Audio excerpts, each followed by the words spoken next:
Party और लाखों करोड़ों लोगों की दुआओं से और ऊपर वाले की दुआओं से कि आज आपके बीच में मैं हूँ। मैं तो बच गया। मेरे घर में मेरे औरतों का पूरा जेवरात लूट लिया गया, नकदी कैश लूट लिया गया। और भारतीय जनता पार्टी के ये जो दूषित नीति नियत के कारण इतनी ओछी राजनीति की गई विरोधियों द्वारा, मैं तहरीर दिया, FIR तो दर्ज हो गया। आज तक वहां का थाना अध्यक्ष या कप्तान साहब या DM साहब कोई संपर्क साधने का काम नहीं किए। तो भारतीय जनता पार्टी, मैं भगवा के रूप में अगर समाजवादी की बात करता हूँ, PDA की बात करता हूँ, संविधान बचाने की बात करता हूँ, लोकतंत्र बचाने की बात करता हूँ, बीप कंपनी के चंदा को उजागर करने का काम करता हूँ, वैक्सीन की कंपनी को उजागर करने का काम करता हूँ, तो इस तरह से मेरे ऊपर प्राण हमला होता है। मैं आदरणीय मुख्यमंत्री योगी नाथ जी से निवेदन करना चाहता हूँ, आप हमारे भी मुख्यमंत्री हैं, हमारी सुरक्षा का आप प्रबंध करिए, हमारे जान माल की आप सुरक्षा करिए।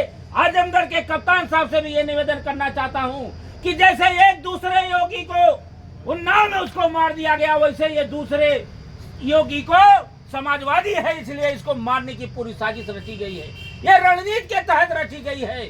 मैं कप्तान साहब आजमगढ़, DM आजमगढ़ और माननीय मुख्यमंत्री जी से ये निवेदन करना चाहता हूं कि इस पे आप संज्ञान लें। और साथ साथ मैं राष्ट्रीय अध्यक्ष समाजवादी पार्टी माननीय अखिलेश यादव जी से भी ये निवेदन करना चाहता हूं कि आप अपने सिपाही को भी, एक गरीब सिपाही को आप जो है इस घटना को संज्ञान में ले, इसको गंभीरता से ले, क्योंकि ये चोरी को केवल कह करके मुद्दा भड़का दिया जाएगा, कभी कोई हादसा हो जाएगा जैसे उन्नाव के ये योगी के साथ हुआ तो लोग जाएंगे केवल आंसू बहा करके चले जाएंगे। आप समाजवादी पार्टी के एक सिपाही हैं, काम करते हैं, आजमगढ़ से धर्मेंद्र यादव जी सांसद हैं, उनसे आपको मुलाकात करना चाहिए। अरे मुलाकात तो सबसे करना चाहिए, और मुलाकात किए भी। जिस दिन से घटना हुई, मतगणना हुई, दूसरे दिन हम खुशी का जश्न मनाते, मिलने जाते, हमारे घर में मातम हो गया, क्षेत्र के लोग, जनता में, पूरे गांव में दहशत का माहौल फैला हुआ है। आज तो हम मिलने के लिए आज चल के मैं लखनऊ में आया हूँ। राष्ट्रीय अध्यक्ष जी चले गए हैं, सफाई से लेके कहीं जाएंगे, धर्मेंद्र जी या जो सांसद जी लोग हैं अपने कार्रवाई के लिए, अपने काम के लिए दिल्ली पहुंचे, हम मिलेंगे, अपनी आवाज उठाएंगे। लेकिन ये मैं जरूर कहना चाहता हूँ कि जब जब सत्य को दबाया जाता है तब तब उस पर निखार आती है। ये भारतीय जनता पार्टी की खिसियाहट है, भारतीय जनता पार्टी का रोना है। भारतीय जनता पार्टी के दूषित नीति नियत के कारण आज लूट, हत्या, बलात्कार, हमला, जो अगर उनके साथ कोई बोलेगा जय श्री राम तो सही होगा। और PDA की बात करेगा, जैसे अयोध्या में बैठे हुए महंत कह रहे हैं अयोध्या वासी कालनेमी है। नहीं, वो कालनेमी नहीं है। जो अयोध्या से बैठ के अपने आप को महंत कहता है उसके अंदर असुर है, उसके अंदर असुर है। क्योंकि शंकराचार्य कह दिए थे इस मंदिर में प्राण प्रतिष्ठा होगा तो वहाँ असुर का वास होगा, तो वही असुर बन के बोल रहा है। और जितने अवधेश प्रसाद को जिताया है वो राम भक्त है, संविधान भक्त है, राष्ट्र भक्त है, लोकतंत्र भक्त है, देश भक्त है। क्यों कि राम तो घट में है सूझे नहीं लानत ऐसा जिन, तुलसी ऐन अन्य भक्तों को हुआ मोतिया। 3 महीने पहले आपने भविष्यवाणी किया था कि अयोध्या की लोकसभा सीट है भाजपा आ रही है। क्या वजह है कि बीजेपी के राम को लाए हैं, राम का मंदिर बनवा दिया, उसके बाद भी अयोध्या सीट हार गई? राम का मंदिर उन्होंने नहीं बनवाया, यह सिद्ध हो गया। राम का मंदिर सुप्रीम कोर्ट के आदेश पे बना, ये सिद्ध हुआ। जनता के पैसा से, कोर्ट के आदेश से वो मंदिर बना। उस मंदिर को, धर्म को व्यापार बनाना चाहा भारतीय जनता पार्टी।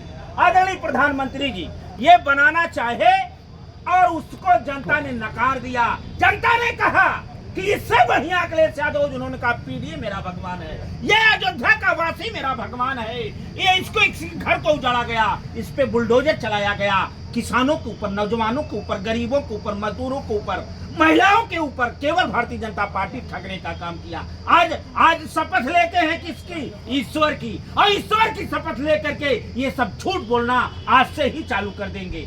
अब आदरणीय प्रधानमंत्री जी अब भैंस खोजवाएंगे, भैंस के नाम पे चुनाव लड़ रहे थे, मुस्लिम के आरक्षण के ऊपर चुनाव लड़ रहे थे, ऐसी ओछी बात क्या हो सकती है? इसलिए साथ साथ मुझे दुख है, अगर मैं अपने प्राणों की आहुति पीडीए के लिए, संविधान बचाने के लिए मैं देश की जनता से और मेरी वीडियो जितने लोग देखते हैं मैं उनसे निवेदन करना चाहता हूँ, इस वीडियो को जरूर शेयर करिए। मेरे जान पे खतरा है, हमला हुआ 4 जून की रात को हमला हुआ, मेरे घर को कंगाल कर दिया गया।